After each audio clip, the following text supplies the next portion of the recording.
Hello friends. तो आज मैं आपको ऐसे 3 तरीकों के बारे में बताने वाला हूँ जिनसे आप घर बैठे बैठे हजारों रुपए कमा सकते हो। वार्निंग, इस वीडियो को देखने के बाद आप रातों रात अमीर नहीं बनोगे। रातों रात अमीर बनने का तरीका टोटका है दोस्तों। और हम इस वीडियो में किसी गेम या ऐप के बारे में भी बात नहीं करेंगे। So let's start the intro.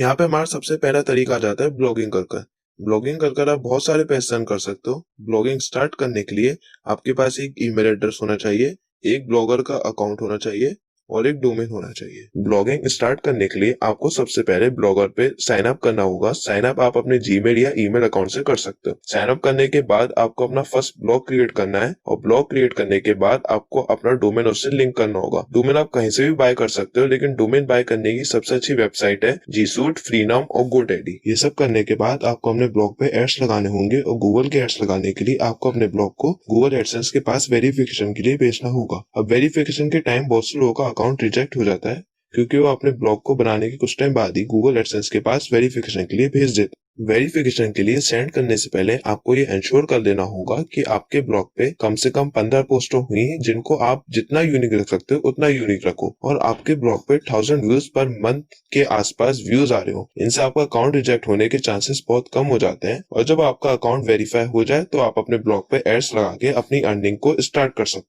फिर हमारा दूसरा तरीका आ जाता है फ्रीलांसिंग। अगर आपकी टाइपिंग स्पीड बहुत अच्छी है या फिर आप स्क्रिप्ट राइटिंग कर लेते हो या फिर आप वीडियो एडिटिंग में अच्छे हो या फिर ऐसी कोई और भी चीज जिसमें आप बहुत अच्छे हो, तो आप अपने इस टैलेंट को यूज करके पैसे कमा सकते हो। फ्रीलांसिंग को स्टार्ट करने के लिए आपको फ्रीलांसिंग वेबसाइट जैसे फ्रीलांसर या फाइवर पे लॉगिन करना होगा। लॉगिन करने के बाद आप जिस भी चीज में अच्छे हो आप उस चीज के लिए अपनी ऑनलाइन जॉब को अप्लाई कर सकते हो। ऑनलाइन जॉब अप्लाई करते टाइम ये वेबसाइट्स आपसे आपकी क्वालिफिकेशंस मांगती है। अगर किसी को आपकी क्वालिफिकेशंस और आपका रेट जो आपने ऑनलाइन जॉब को अप्लाई करते टाइम सेट कर रखा होता है वो सही लगता है तो आपको वर्क दे देता है और जब आप उस वर्क को कंप्लीट कर देते हो तो आपका रेट यानी कि आपका जो पेमेंट होता है वो आपके फ्रीलांसर के अकाउंट में आ जाएगा। फिर इस अमाउंट को आप इजीली अपने बैंक अकाउंट में ट्रांसफर कर सकते हो। बैंक अकाउंट में ट्रांसफर करने से पहले आपको एक चीज इंश्योर कर लेनी होगी कि आपका जो बैंक अकाउंट है वो फॉरेन पेमेंट्स को एक्सेप्ट करता हो। अगर आपका बैंक अकाउंट फॉरेन पेमेंट्स को एक्सेप्ट नहीं करता तो इसके लिए फॉर्म होता है जो आप ऑनलाइन भी फिल कर सकते। अब हमारा तीसरा तरीका है ऐप डेवलपमेंट।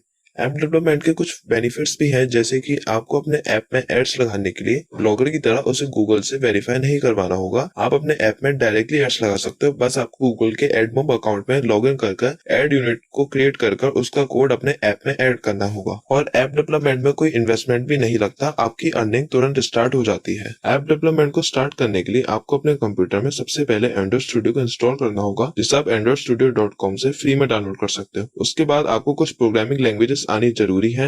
वैसे तो ऐप डेवलपमेंट के लिए बहुत सारी प्रोग्रामिंग लैंग्वेजेस हैं, लेकिन जावा, कोटलिन, सी शार्प और C plus plus app development के लिए सबसे अच्छी कोडिंग लैंग्वेजेस मानी जाती हैं। और अगर आप ऐप डेवलपमेंट में बिल्कुल ही बिगनर हो तो मैं आपको सजेस्ट करता हूँ कि आप जावा या कोटलिन से स्टार्ट करो।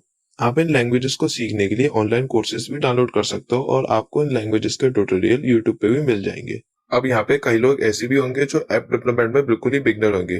तो अगर आप भी ऐप डेवलपमेंट में बिल्कुल ही बिगनर हो तो आप यूटिलिटी एप्लीकेशंस बना सकते हो। यूटिलिटी एप्लीकेशंस को बनाना भी इजी होता है और उनके डाउनलोड्स भी बहुत जल्दी इंक्रीज होते हैं।